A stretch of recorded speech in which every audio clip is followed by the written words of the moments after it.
if someone comes in to see you or one of your colleagues with the kind of situation you faced all those years ago, what's the starting point? I mean, as people may have kind of ascertained as we talked about my story, really the key thing is having information on what's actually happening. And not just the work that we've done with the clinic as a clinic over the last 5 years, but there's a lot of people now around the world which are researching and treating ME much more. It's really changed in the last decade.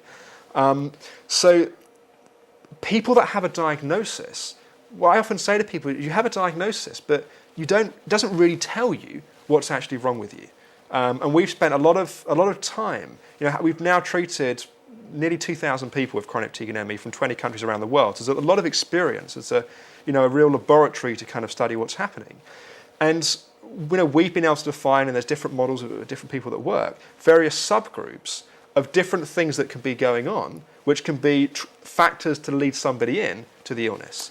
So let's see if I get this clear in my head. So what you're saying is basically different things cause ME. Right. And ME is more... It's like a blanket label. It's a blanket label for a status, for some symptoms. Exactly. And it could be... There's subgroups within that. One thing works for one person and one thing works for another person, and it was caused by different things in different people. So, okay. and in the model that we use, just to very briefly, we break it down to there's about 7 different subgroups.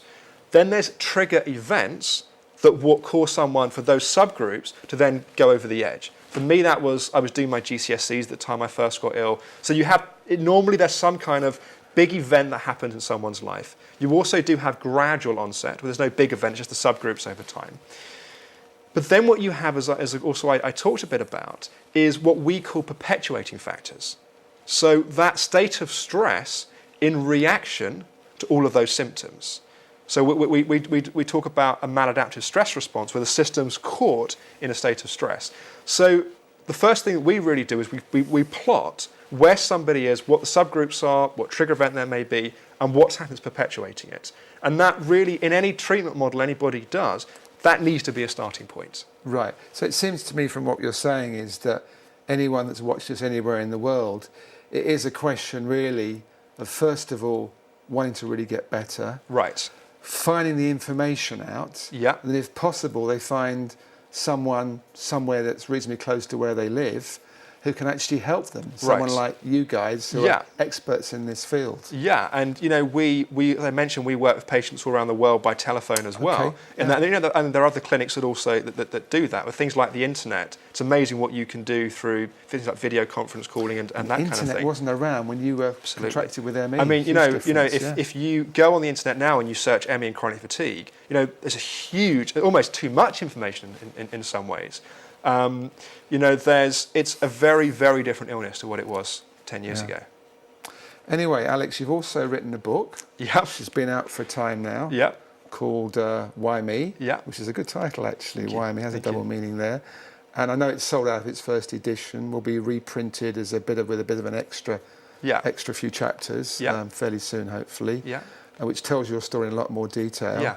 And it is an amazing story. And I think what's also so touching and encouraging is that you've been through the whole thing and you're now dedicating your life to helping other people who are in your situation, so they haven't got to go through that terrible 7 years or whatever it took you on their own. Yeah. You and your staff and other people can help them. Yeah, I mean... That's a huge thing. Yeah, I mean, what the Optimum Health Clinic has gone on to become is the clinic that I would have loved to existed when I was ill. Yeah. A lot of people with ME, rightly so, can be very distrusting and skeptical about things because, as I tried many things that didn't really help. Yeah. So something we've worked very hard to do is to make as much information freely available to people so they can find things out before they have to, spend any money with treatment.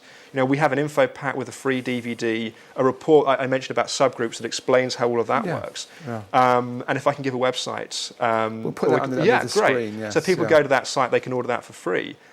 So the information makes a big difference. And as you said, that commitment to do something, it's not like people come to us and we wave a magic wand and they get better. That there's a real commitment on the behalf of the patient as well. Okay. Well, Alex, thank you for coming in. Thank you.